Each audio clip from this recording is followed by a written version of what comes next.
gising-gising kayo, mga DDS. Hindi kawawa si Digong.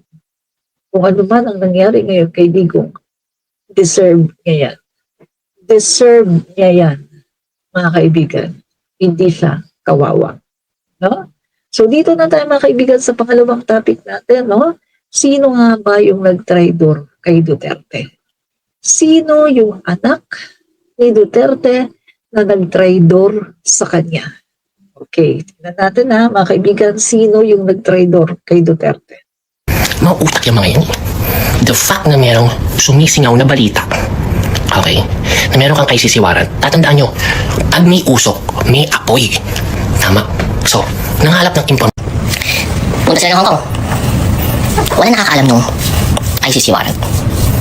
Meron lang isang source na tsumika sa Duterte team na may posibilidad na meron ng nakahain na ICC warrant. Yung source na yun ay galing sa kanyang group of lawyers stating na, I don't know how they call themselves. Sige, on my own words lang, President Duterte, may posibilidad na paglabas mo ng Hong Kong is mag-i-issue bigla sa'yo ng ICC warrant. On that night, bago sila lumipad, alam na niya. So, technically speaking, it will be very strategic.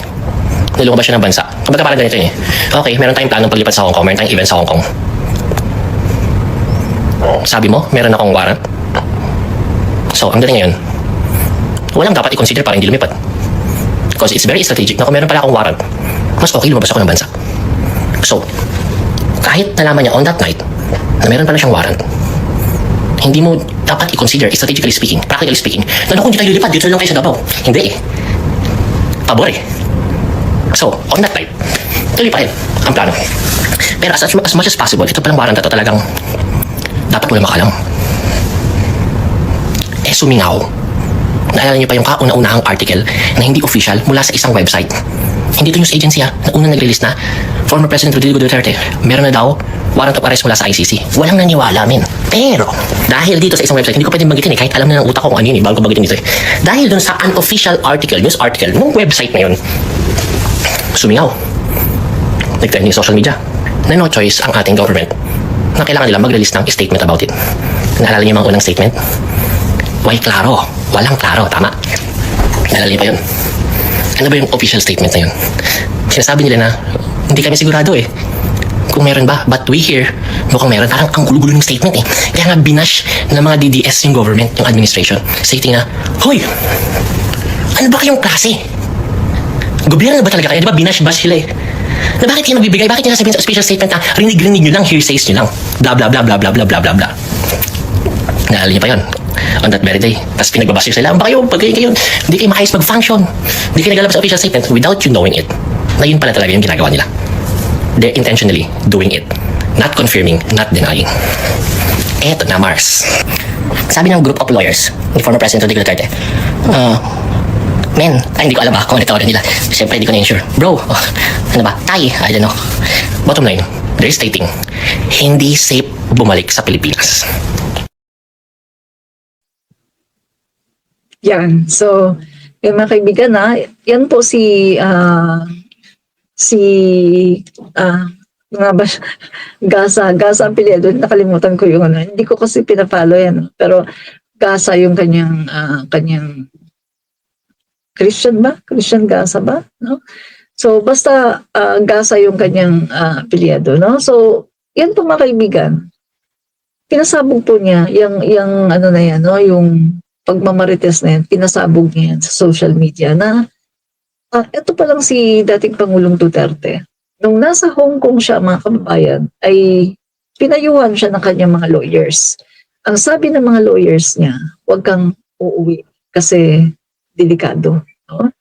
Na baka arestuhin ka. Kasi merong balibalita eh. Ikaso mga kaibigan, merong nakialam, no? Na isang anak. At sabi nga doon, ang anak daw na ito ay walang iba kundi si Inday. Ang sabi daw nitong si Inday, ano lang yan, parang baga mga, di totoo yan, parang marites lang. Pero ang sabi ni Inday, bago ang lahat, tatawag daw muna siya sa loob, no? Meron siyang ano guys, kumbaga sa ano, puting ahas, no? Si Inday po ay may contact sa Malacanang. So, yan po yung sinasabi ni Christian Gasa. Christian nga ba yan? Gasa. Basta Gasa yung apelyido niya. Nakalimutan ko yung pangalan. So, ayan po mga kaibigan, no? Tumawag daw itong si Inday sa loob. At yan nga mga kaibigan. Pagtawag daw ni Inday, sabi, babalikan ko kayo. Tapos, pagbalik ngayon nung kausap niya sa Malacanang, sa Malacanang daw, nagbigay daw ng information na sinabi daw mga kaibigan na hindi totoo. Hindi totoo ang warrant of arrest. Propaganda lang yan. So ngayon guys, sinabi ngayon ni Inday sa tatay niya na safe umuwi kasi propaganda lang ang warrant of arrest.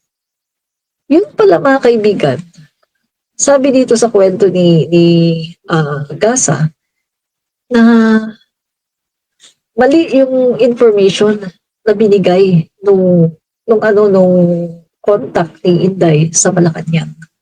Kasi mga kaibigan, ito palang contact ni Inday sa Malacanang ay na-booking. Booking na pala ito ng Malacanang. At binigyan siya ng maling information. No? Siya lang yung binigyan ng impormasyon. At yun nga, ipinakalat na niya ngayon, mga kaibigan, no? At sinabi niya kay BP Sara, kay Inday, na ganito daw, hindi daw totoo ang warrant of arrest. So ngayon mga kaibigan, minarites na niya kay Inday. O yun na, nagpabook na ngayon binook na ngayon nila si Duterte, no? Pati yung family, sina Kitty, sina Canilet. At yun nga, kanilang in-announce na pauwi na si Duterte. And then mga kaibigan, ayun na ang aresto. So ibig sabihin, kung nakinig lang sana si Duterte sa kanyang mga lawyer, hindi po siya maa-aresto. Kung nakinig lang siya sa kanyang mga lawyer. Kaso hindi siya nakinig, mas nakinig siya kay Inday. Kaya yan, mga kaibigan, naranasan niya ang pag-aresto. No? So, Mga utak yung mga yun. The fact na merong sumisingaw na balita, okay, na meron kang ICC warrant, tatandaan nyo, pag may usok, may apoy. Tama. So, nangalap ng impormasyon yung mga group of lawyers. Legit pa talaga yung warrant, legit pa talaga. Wala silang makuha confirmation eh. Pero ang pinapoint out nila, kung merong usok, may apoy, at hindi ka safe umuwi ngayon, eto na ang plot twist. Eto na ang plot twist. May nakialam na anak, isa sa anak, stating na kapag hindi ka umuwi ng Pilipinas, para nating sinabi sa mga taong naniniwala sa atin na mahina tayo, na tumatakbo tayo, at makaka-epekto ito sa upcoming na election ng ating mga senatoriables, even the big one on 2028. So, sabi ng isang anak, I think, I don't know how they call, tatay, papa, daddy, I don't know, I'm not sure. I think, kailangan mong bumalik sa Pilipinas to show all of them na hindi tayo basta-basta tumatakbo. Pero, sabi niya, before natin gawin yan at before natin pag-desisyonan yan, tatawagan ko muna yung insider, yung contact natin sa loob. May tanim sila, definitely. Ito na ang plot twist over plot twist. Tinawagan na yung contact sa loob. Pagtawag sa contact, sabi ng contact, balikan ko po kayo after few hours. Bumalik after few hours. Hindi po totoo yung warrant. Propaganda lang po ito. Paano nangyari yun? Na-identify na pala nila na itong contact o tanim nila sa loob na insider ay hawak ng Duterte camp. Binigyan siya ng wrong info via message stating sa lahat ng staff sa loob, alright, na mala group message, group chat, alam mo yung send to many na yung warrant ay hindi totoo at wala tayong any confirmation na natatanggap dito, pero sa kanya lang sinend kasi alam na magre-report siya sa kabila. Pagbanat niya na fake lang po yan, hindi yan totoo kasi talagang cast ito sa loob eh. Nag-book agad sila ng flight para kinabukasan. Sabay announce sa lahat na Tatay Digong uuwi bukas, lalapag alas 9, bla bla bla. So, recap lang tayo ha. Bago pa lang lumipad, alam na agad nila na merong ganong possibility. Pagdating nila dun sa Hong Kong, binilala siya ng mga lawyers na wag umuwi. Delikado. Alright? Hindi worth it yung risk. Kaya lang merong nakialam na isang anak na ulitin ko, meron nakialam na isang anak na pinakinggan ni former President Rodrigo Duterte. Kasi meron daw siyang insider sa loob na nagsasabi na hindi daw yun totoo yung warrant. Kaya lang ito pero insider sa loob ay identified na kaya freedom siya ng wrong information para mag-report ng wrong information sa kanilang kapo. Kaya napilitan siyang umuwi. Then boom, the rest is history. You know what's the funny with this thing is everything is by the book. You know, everything is by the book. Technically speaking, nagawa nila lahat within the power or the reach of the law. Kaya lang na-weaponize lang through their own personal gain. And nakakalungkot lang kasi syempre based sa kwento, based up that, avoidable pala siya. Sana hindi pala siya nangyari kung nakinig lang sana yung former president sa group of lawyers niya at hindi sa kanyang anak. Yan. Kita niyo mga kaibigan, no?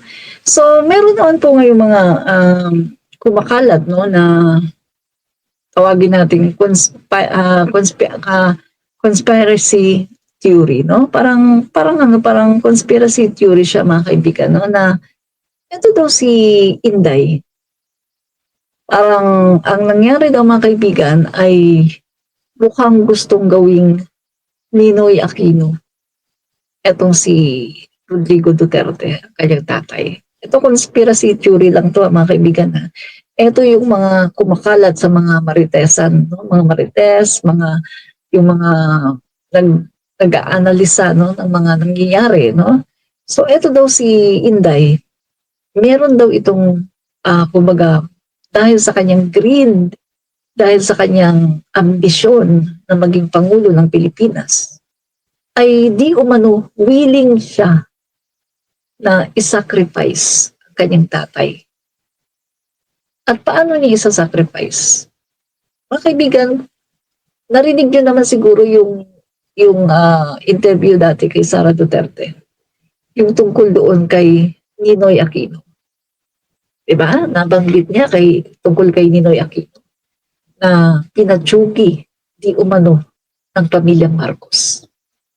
So ayon sa conspiracy theory mga kaibigan, naisip di umano ni Inday na ang kanyang tatay ay maging parang sacrificial lamb.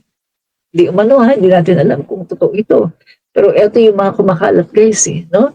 Na ang iniisip daw ni Inday, parang kasing hopeless na siya no? Iniisip niya, magkakaroon ng impeachment, no? May i-impeach siya, mga kaibigan. Kapag lumabas ngayon yung mga matitindi na mga ebidensya against her, at kapag nabuksan ngayon yung kanyang bank accounts, mga kaibigan, malamang sa malamang, 101% talagang mai-impeach siya. Kasi hindi nga niya alam paano ipaliwanag ang lahat ng mga tinatanong sa kanya, lahat ng mga akusasyon sa kanya na nakapaloob sa 7 articles of impeachment. So ngayon, parang nagkakaroon di umano ng pag-iisip ito si Inday na hopeless na Diba nasabi niya din yan sa isang na hopeless na. Hopeless na, parang wala na daw pag-asa. So inisip niya, mai-impeach siya, mawawala na siya ng karapatan para tumakbo bilang presidente sa 2028. Pagkatapos, paano kung yung tatay niya matuloy na talagang arestuhin ng ICC? Kasi during the time nang iniisip pa di umano ni Inday ito, hindi pa na-aresto si Digong, no? So, iniisip pa lang di umano niya, no? So, nasa isip na daw ni Inday na oo nga, no? Gawin nga kaya yung Ninoy Aquino style na kung saan merong sacrificial lamb. At iyan nga mga kaibigan, ang naisip di umano ni Inday ay ang kanyang tatay. Bakit? Sasabihin ng iba, administrate tatay niya yan pagkatapos. Sasabihin mo, kaya niyang i-sacrifice. Unang-una sa lahat mga kaibigan, si Inday ay hindi malapit sa kanyang tatay. Lumaki si Inday na mayroong puot sa dibdib sa kanyang tatay. At nakita natin yan mga kaibigan noong panahon ng eleksyon na kung saan hindi niya sinusunod yung kanyang tatay. Sinasabihan siya, huwag kang tumakbo dyan, dito ka na lang tumakbo sa PDP. Ikaw yung ikaw na lang yung yung tumakbo dito na pero tumakbo talaga siya with the unity. At kino-confirm din mga kaibigan ni Bato de la Rosa during that time na si Duterte ay mahirap makontak. Dahil si Duterte daw ay walang cellphone. Mga panahon na yun mga kaibigan, talagang napakatagal na walang communication ang mag-aama. So, lumaki si Inday, nawala yung presensya ni Digong. Lumaki si Inday na merong puot sa tatay niya. Kaya kung titingnan natin, oo nga wala siyang masasabing personal or emotional attachment sa kanyang tatay. Kasi parang lumaki siya na puro hatred yung nararamdaman niya sa tatay niya, puro sama ng loob. So kung titingnan natin to, i-analyze natin yung kumakalat ngayon na conspiracy theory, pwede nga. Makakaya ni Inday na isacrifice ang kanyang tatay. Kasi wala siyang emotional attachment sa kanyang tatay kasi hindi naman talaga siya lumaki na talaga yung tatay niya ang kasama niya. Kasi ang kasama niya ay nanay niya. At lumaki siya, nagalit siya sa tatay niya kasi nga yung tatay niya, alam niyo naman, di ba? Hindi ko na sasabihin, alam niyo na kung bakit. So, ganun yung mga kaibigan, no? So, di umano mga kaibigan, willing itong si Inday na isakripisyo ang buhay ng kanyang tatay. Guys, kung naalala nyo merong statement noon, hindi ko lang napanood ko sa isang interview hindi ko lang maisip kung si Secretary John Vic Remulla or si Secretary Boying Remulla. No? Hindi ko lang maisip mga kaibigan kung sino yun. Basta napanood ko na ang kinikwento niya, sinabi daw ng Pangulo na ayokong makatulad sa ayokong matulad yan sa Ninoy Aquino. Kailangan bantayan nyo ng bantayan nyo ng gusto. Kailangan yung mga security, kailangan talagang bantay sarado. Kasi ayaw daw ng Pangulo na matulad kay Ninoy Aquino. Kasi nga naman mga kaibigan, just in case na si Duterte ay ginanon doon sa airport, o sa tarmac mismo. Guys, matutulad yan kay Ninoy Aquino. At ang mga simpatya ng tao ay mapupunta sa mga Duterte. At may possibility mga kaibigan na magkakaroon ng tsansa si Inday para patalsikin ang ating Pangulo at para ang ang simpatya ng mga tao ay malipat sa kanya. Kaya yan daw yung hapilin ng ating Pangulo na kung uuwi daw di umano si Duterte. Nakalimutan ko kung kanino ko narinig Basta narinig ko ito sa isang secretary. No? Na kung uuwi daw si Duterte, bantayan daw. At ayaw daw ng Pangulo na maging Ninoy Aquino. Ibig sabihin, ayaw ng Pangulo na matsugi sa airport. Kasi, kapag natsugi yan sa airport, ginawang sacrificial lamb ng mga Duterte or ng mga DDS. Makakatulad yan sa panahon na namatay si Ninoy Aquino at ginamit nila yan, kinapitalize nila para makakuha ng simpatya at para masira si Pangulong Marcos Sr. Kaya yan daw yan mga kaibigan, talagang binantayan gusto na hindi maging Ninoy Aquino II. Diba? Kaya eto mga kaibigan, eto pa ha, ayon sa conspiracy theory, no? Etong ano daw mga kaibigan, itong pamilya daw ngayon na Duterte ay nagkakahati-hati. Dahil nga sa pagka-aresto ng kanilang tatay. Alam niyo man mga guys, no? Si Hanelet, si Inday, pagka ano yan eh, ayaw ni Inday kay Hanelet. Pagka ano yan mga kaibigan, pagkalaban yan eh. Tapos, si Hanelet, close siya kay Bongo. So mga kaibigan, si Bongo, si Hanelet, si Kitty, yung tatlong yan, sila ay magkaka-close. No?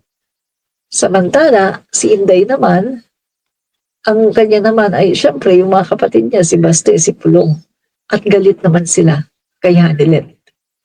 Ayun mga kaibigan, ito yung lumabas, no? Ito yung, ako naman yung magmamarites ha, kasi ito yung mga conspiracy theory na lumalabas ngayon. Ito yung mga kaibigan. Remember, nung inaaresto si Digong, pinapasama sa kanya si Hanelet. Di ba? Pinapasama si Hanelet. Anong sabi ni Hanelet? Ayaw niya sumama.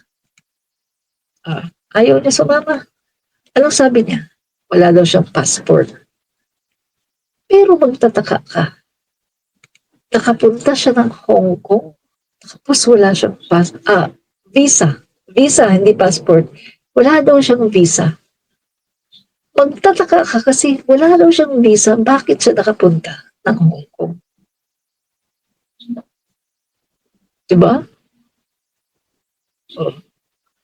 So ngayon mga kaibigan, ayon dun sa conspiracy theory, sinadya ni Hanelet, no? Sinadya ni Hanelet na hindi sumama kay Digong.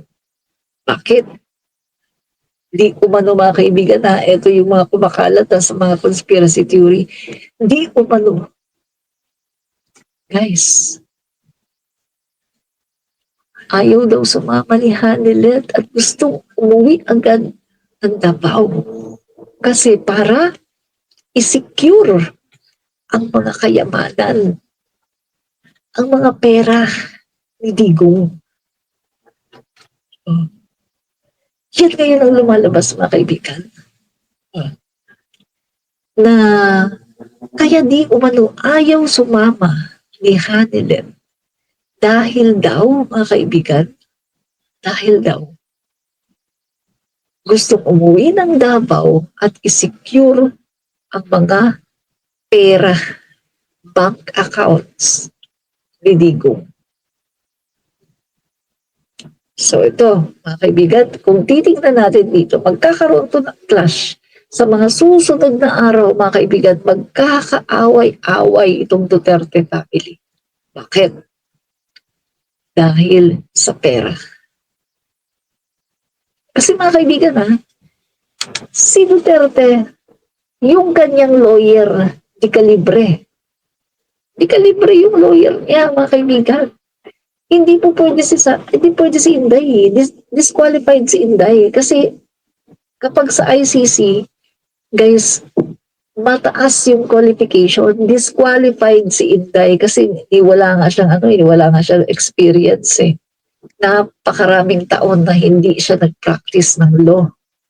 At wala na rin siyang, may tawag yan mga kaibigan eh, yung mga lawyer kasi na nagpa-practice ng law, ano yan sila guys eh, meron yan silang mga training na yung continuous yan guys. Hindi yung pag sinabing lawyer ka, hindi ka nagpa-practice ng napakahabang taon, tapos hindi ka rin nagtitraining, pagkatapos biglang tatanggap ka ng kliyente. Hindi pwede yun. Pagdating sa Pagdating sa pagiging lawyer, hindi pwede yan.